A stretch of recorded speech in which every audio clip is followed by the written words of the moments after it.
Howdy, funky people. I'm Carfunkle the Carbuncle. Some people call me a furry, and I guess by definition, I am, but I'm a carbuncle, a mythological creature, and most creatures from myth could talk. Anyway, welcome to part 4 of my Greek gods and goddesses mythology iceberg. If you didn't see the other parts, you're still good to watch this. Since it's an iceberg, the order isn't that important since you're more here for story time. If you like the video, please leave a gem emoji. I feed them to my family, and you don't want them to starve, right? Well, let's not waste any more time and pick up where I left off. Let's ignore that I've been gone for 6 months.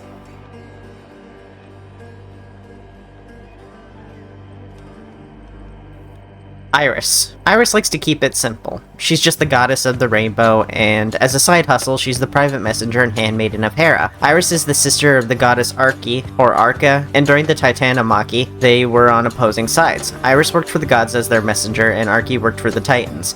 Once the war was over, Zeus tore off Arche's wings and gave them to Thetis, the Nereid, who gave them in turn to Achilles, the Greek hero. Achilles wore them on his feet. As a messenger, you can probably guess that she doesn't have many significant myths of her own, and that'd be true. She mostly carried Zeus's messages to Heracles to free the Titan Prometheus. She was Hera's messenger during Leto's labor and was the one who told all the cities in Greece to turn Leto away. There are quite a few minor stories like that where she delivers messages for the fun police Hera. Prometheus. This is our first Titan on the list, and one you all probably know. I think we've all heard the story of Prometheus. After the Titanomachy, Prometheus was spared by Zeus because Prometheus, being a Titan of reason, sided with him and things were chill for a while, until Prometheus saw that the humans were suffering alone and in the dark. Feeling bad for them, he asked Zeus if there was nothing that they could do. Zeus told him, "Humans are monstrous, as your brethren who were locked away beneath Tartarus. If we give them fire, they will abuse it." Prometheus listened for a while, but eventually his conscience got the better of him. So while Zeus rested, Prometheus stole some of the fires of Mount Olympus and brought them down to mankind. While there, he taught the humans how to wield fire, how to make it, how to cook with it, and how to make things, among many other non-fire related tricks.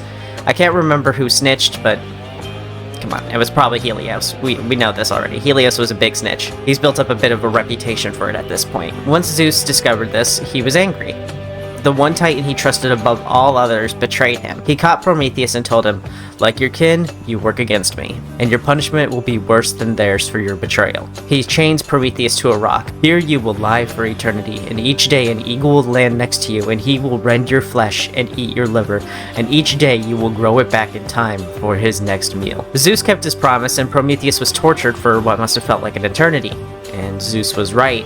The humans abused his gift again and again and again. They waged wars, they burned down cities, they hurt their own fellow man, all using the gift Prometheus gave them.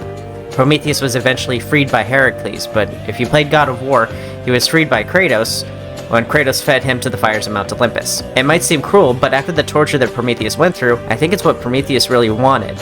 And I really like that ending more, being consumed by the flames that he stole. Eros. You might know this god better by their Roman name, Cupid. Eros is the god of love, lust, desire, boning, and the personification of love, typically viewed as a young attractive man or a mischievous winged child that carries a bow with arrows.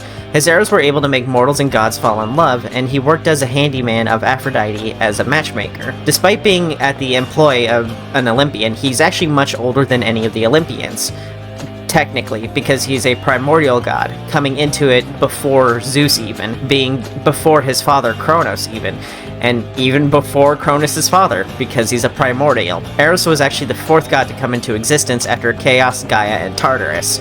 Because of this, Eros is an innate feeling, a law of the world, a guarantee. He's as natural as breathing. Live, laugh, love. That probably doesn't make sense, because how do we get nebulous chaotic energy as God 1, God 2 is the Earth, God 3 is Hell, and then God 4 is a twink with a bow? This is because later he was retconned to be the child of Aphrodite and Ares. This happens a lot with mythology. A lot of things start out one way, and then as time goes on, there's lots of changes made to them. Here's an excerpt about him from Aristophanes' comedy The Birds. "At the beginning there was only night.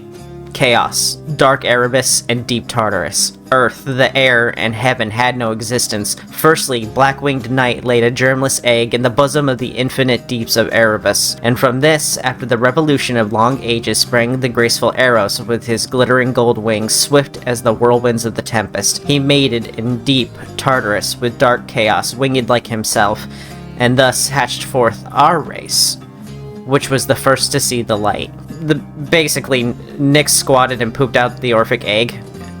This is part of Orphic mythology, and it can be a little confusing, but Nyx pooped out the Orphic egg, which is the world egg, which spawned Eros. Eros then bred with the formless Chaos who lived in Tartarus, who were both winged, and from that created mankind. This was debated, rewritten, and retold 1,000 times over, so what's written here doesn't necessarily match up with what you probably know about mythology. If we're to believe this version of Eros' conception, we're to believe that humans came before Titans. In other myths, the eggs spawned Phanes, who is also Eros. Phanes will go into more detail later. Phanes gets their own section. Eros slept with his mother Nyx and created Gaia and Ouranos, later Uranus, and Zeus swallows Phanes Eros to absorb their power of creation. I say there because at this point, Phanes Eros is both sexes. By swallowing them, Zeus became the new creator, but there are stories where they believe Dionysus was an incarnation of Eros. As you can see, the further back we go, the more confusing it gets. The much simpler version is the retcon where Eros is the kid of Aphrodite and Ares from when she cheated on Hephaestus. This part has gone on for so long, so let's save Eros and Psyche's myth for when we get to Psyche. It's not too much further away. Gaia. Gaia is the earth herself. She's a primordial just like Eros was, and was the child of Phanes Eros. In God of War, she's portrayed as a Titan, and this is probably just a creative decision because how else would you make it so Kratos could talk to the earth itself? As for myth, Gaia created Uranus, the sky, to protect her on all sides, and with her technically first son, she gave birth to the first Titans. This is from the Hesiod.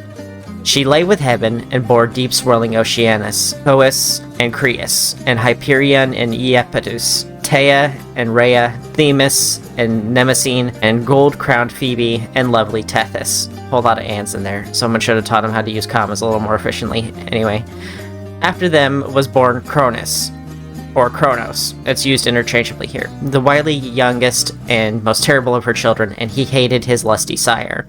Short version, she banged her son and gave birth to all the Titans. Cronus didn't like that he was an incest baby, or didn't like that he came about from the act of sex specifically, which is weird considering all the sex having that he did with his sister Rhea. Just saying, it couldn't have grossed him out that much because he did it at least 6 times with his older sister. After this, Gaia gave birth to more creatures with her son husband. These were the Cyclops and the Hecatoncheires. For an unknown reason, Uranus hid this latest batch of incest kids, and that made Gaia sad.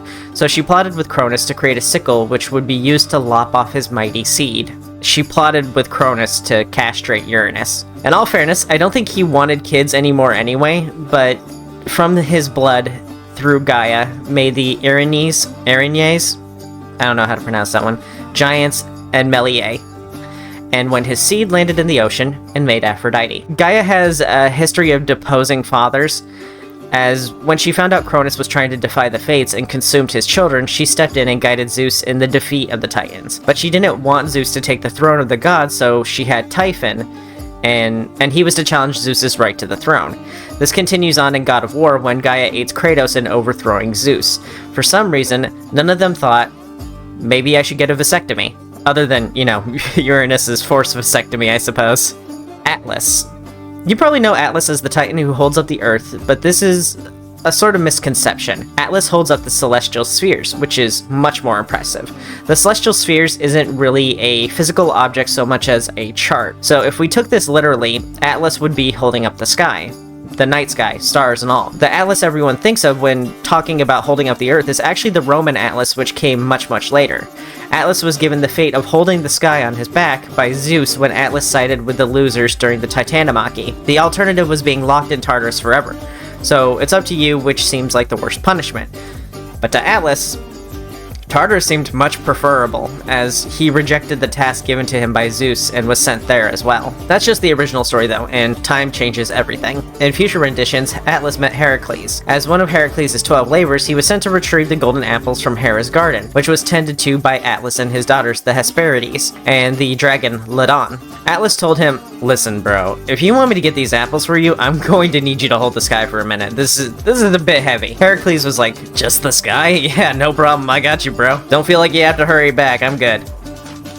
After that, Atlas got back with the apples, and he said, "Yo, bro, you're pretty swole, but you look like you're struggling a little bit to hold up the sky. How about I deliver these apples for you, and you can stay here and, work out a bit.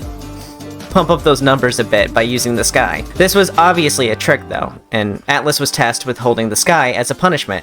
Heracles wasn't entirely sure if Atlas was lying, but he had a feeling that he might be. So Heracles said, "Yeah, you're right, maybe I'm getting a little soft. I think I should take you up on that offer. Just hold up the sky for a second while I adjust my fit. This is killing my shoulders, let me bunch up my cloak as some padding. Don't want to rip anything." Atlas was happy to oblige. Oh yeah, no, of course, I gotcha. Heracles gave him the sky, snatched the apples, and ran like hell. But in some stories, Heracles saw his desperation and felt bad for him, so Heracles built 2 great stone pillars to hold up the sky for Atlas, freeing both Heracles and Atlas from this burden forever. I think I like that version better because it makes him kinder than Atlas was. Cronus/Kronos. This titan has similar pronunciation, but it's spelled differently from the other Kronos, with a KH. We've discussed Cronus, Cronus, at length already, because he's the reason that Titanomachy started. Cronus is the youngest titan, son of Gaia and Uranus, and is depicted as holding a scythe or sickle because that's the tool he used to castrate his father Uranus. This made Cronus rise to the king of the Titans, and just like he did to his father, his son Zeus did to him. Cronus heard from the fates that he would be deposed by his son, and so he swallowed his children whole. His wife Rhea hid away Zeus, the youngest son, and Zeus came back and forced his father to barf up his siblings. And after that, Zeus and the first Olympians waged war with the Titans with the intent to kill or lock away them all in Tartarus. Zeus succeeded, just as the fates foretold. Cronus was not killed, and currently resides in Tartarus. Rhea. This titan has also been discussed at length. Rhea is the sister of Cronus and the mother of Zeus and the other first-generation Olympians. So you're probably curious what happened to Zeus's mother, the woman who saved him from his easily digestible fate after the Titanomachy. Well, she kind of just faded into the background. She wasn't sent to Tartarus, and she wasn't queen of the Titans anymore, or queen of the gods anymore. In some stories, she disapproved of Zeus and Hera marrying, I guess incest for me, but not for thee, and so the two eloped. Rhea was present for many events, like the birth of her grandson Apollo, and convinced Demeter to return to Olympus after Persephone was returned. She raised Dionysus as his mother Semele died, and joined Dionysus in his parties, and gave him an amethyst to make him immune to drunkenness, and lots more supportive roles like that. Hyperion. The first we got to that I haven't heard of, that means I get to do research! Yay! Hyperion is the second to last titan born to Gaia and Uranus. Hyperion, as is the hot trend in Greek myth, committed an incest and raised Helios the sun, Selene the moon, and Eos the dawn. Most of the titans don't have myths, and Hyperion follows along with that. They must have used up all the good lore for the gods. The only thing about Hyperion is the incest and the raising of the sun, moon, and dawn. Metis, or Metis, is an ancient Greek goddess and was one of the Oceanids and first wife of Zeus. She helped make the potion that made Cronus barf up his kids, and ironically her end came when Zeus heard that she would give birth to a son mightier than him. We know the rest of this as that son turned out to be a girl, and that was Athena, who was smarter than her father. Might is more than just strength. I don't think I've talked about the Oceanids yet, so now's as good a time as any. Oceanids, you're going to see a lot of them. They were the nymph daughters of the titan Oceanus. Originally it says that there was 50, but there's over 3,000 water nymphs. Oceanids are in a bit of a weird spot. They're godlike and possess godlike abilities, but they aren't gods. Not necessarily. They're not... It's weird. They have godlike powers, but they're not worshipped as gods. And there's so many of them that they aren't tied to any specific worship or domains, other than a handful like Metis being the personification of intelligence. As for what a nymph is, they're like lesser female goddesses. They're kind of like the Fae from other folklore. They're a being of nature, obsessed with nature, and they're not immortal, but live much longer than humans. They're also the origin of the word nympho, meaning a woman who is down bad frequently. That's because nymphs were always down to bang one out with the bros. Uranus.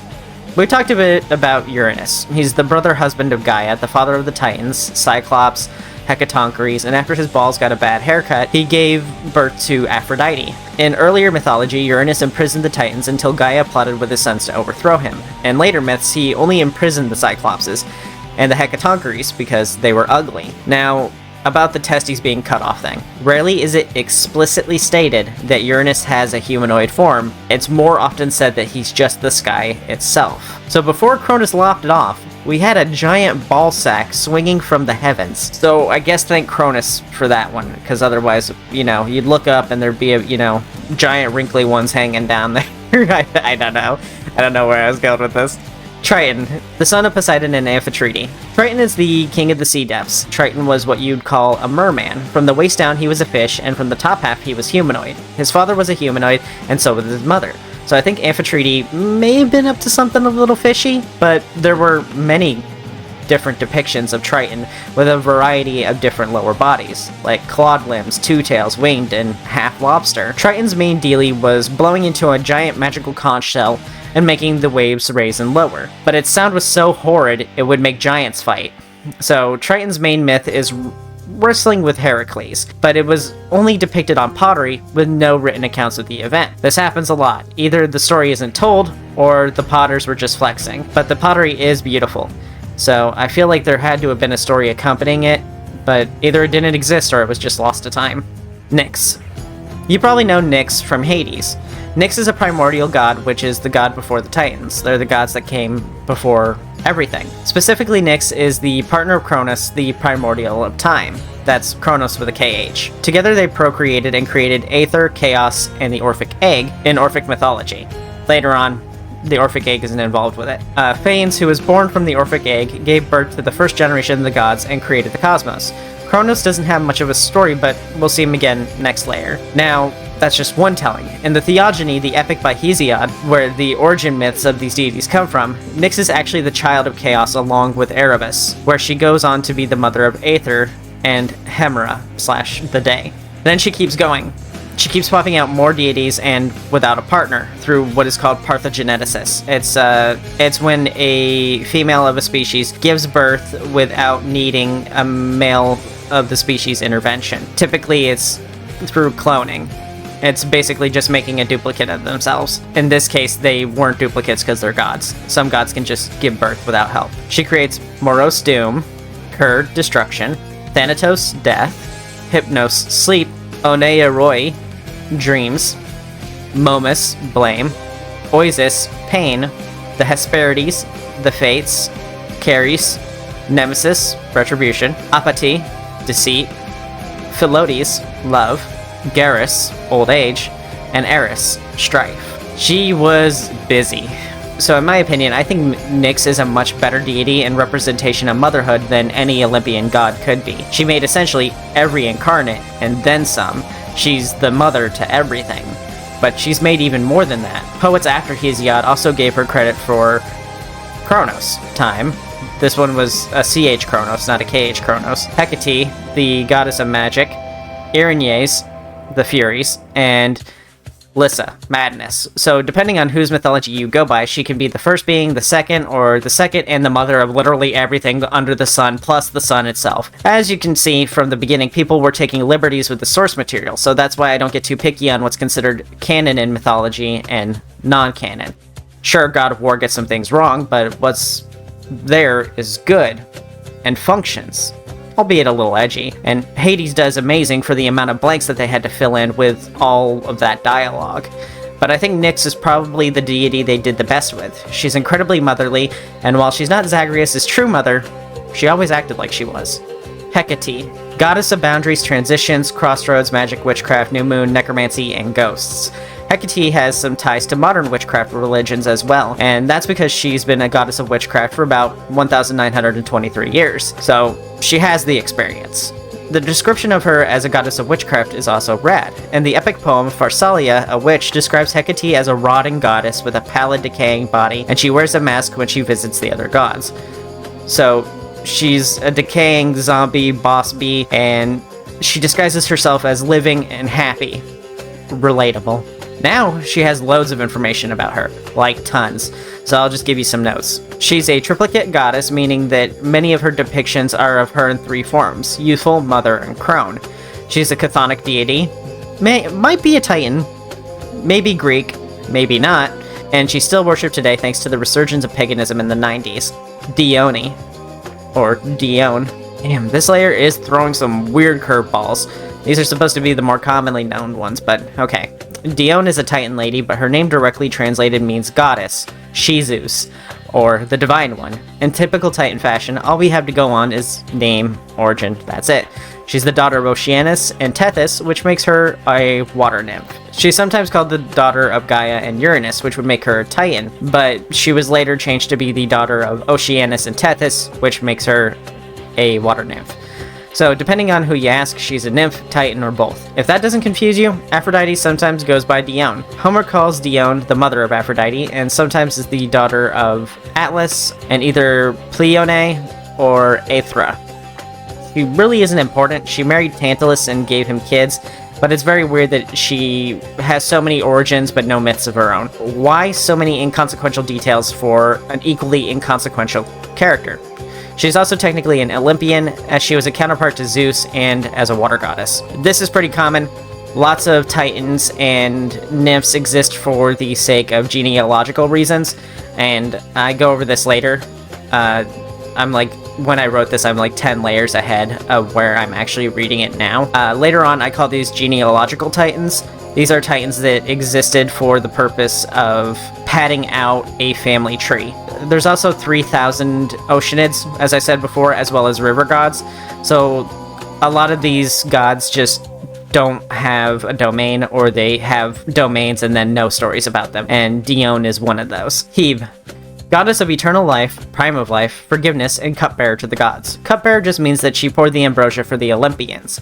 Ambrosia, or the food of the gods, was a drink that was an immortality gifting drink. Whether the gods lived forever because of this drink, or they naturally live forever, is not known. Hebe is the daughter of Zeus and Hera, and fun story, though, rather than the lots of incest that Olympians are known for, like it's Alabama on the mountain or something like that. But rather than incest, in one story, Hera got knocked up by eating lettuce while chilling with Apollo.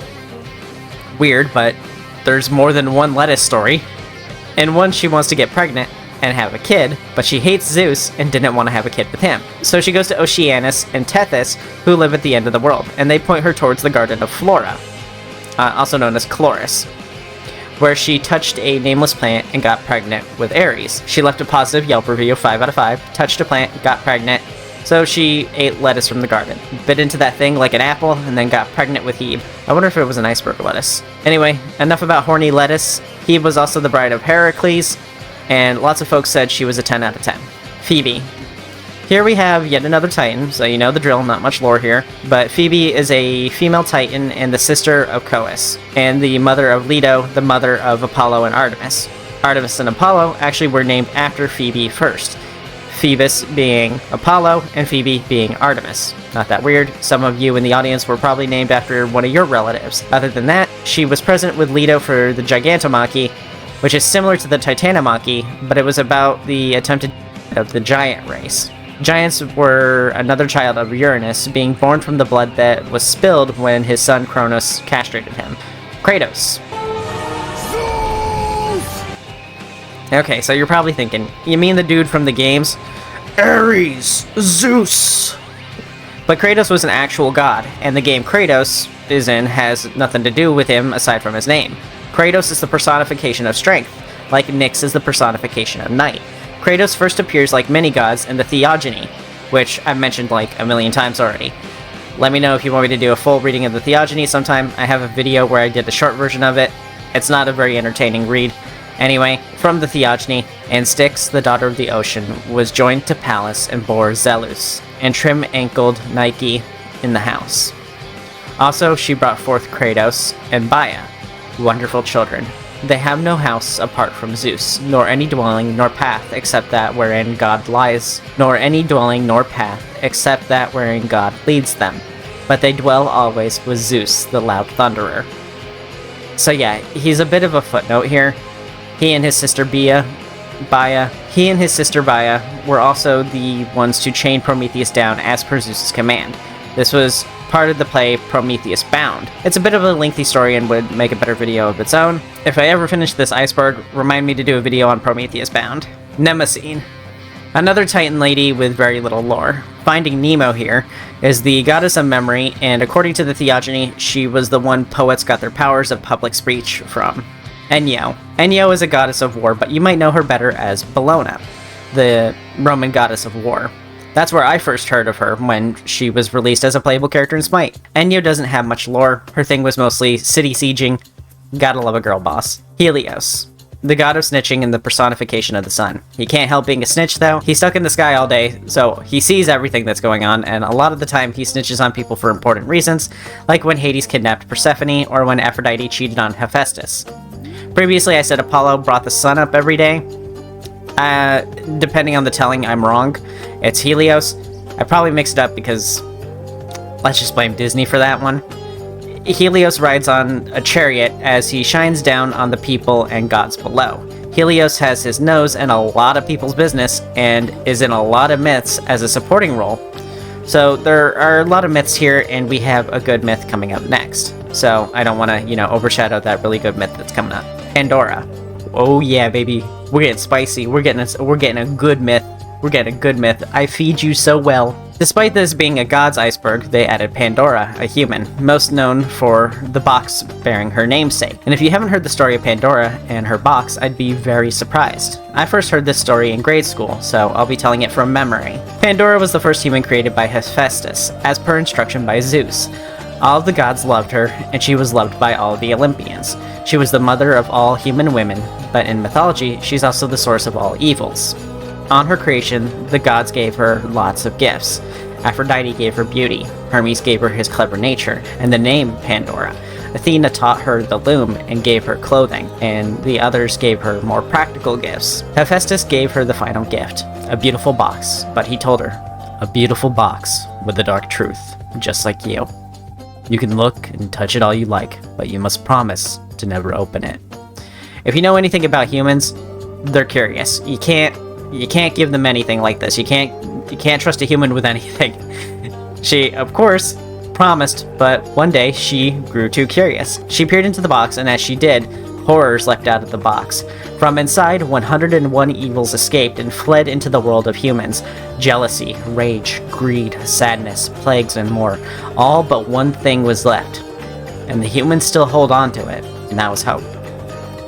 Hope that we can conquer the evils that she let loose. As you can see, there's a bit of a parallel between Pandora and Adam and Eve and the original sin. There are, of course, issues with my story. Mine was obviously a much more simplified one, as it was intended for children, and was made to tell the story that required as little knowledge of the gods as possible. According to Hesiod's works and days, Pandora was sent with the box with the intent to give it to Epimetheus, Prometheus' brother. Prometheus tried to warn him, and Epimetheus didn't listen, and let Pandora in and accepted her gift. Pandora opened up her jar, and from it spilled all the evils except for hope. Oh yeah, and it was originally a jar. I guess jar wasn't fancy enough, so modern humans had to change it to a box. Anyway, that's it for this one. But don't be sad, I'll be back soon. I've written all the layers ahead of time, so it won't be long before I'm back. But if you don't want to miss the next video, make sure to subscribe and click the bell. I'll see you all later. It's time for me to eat all those gems you left me.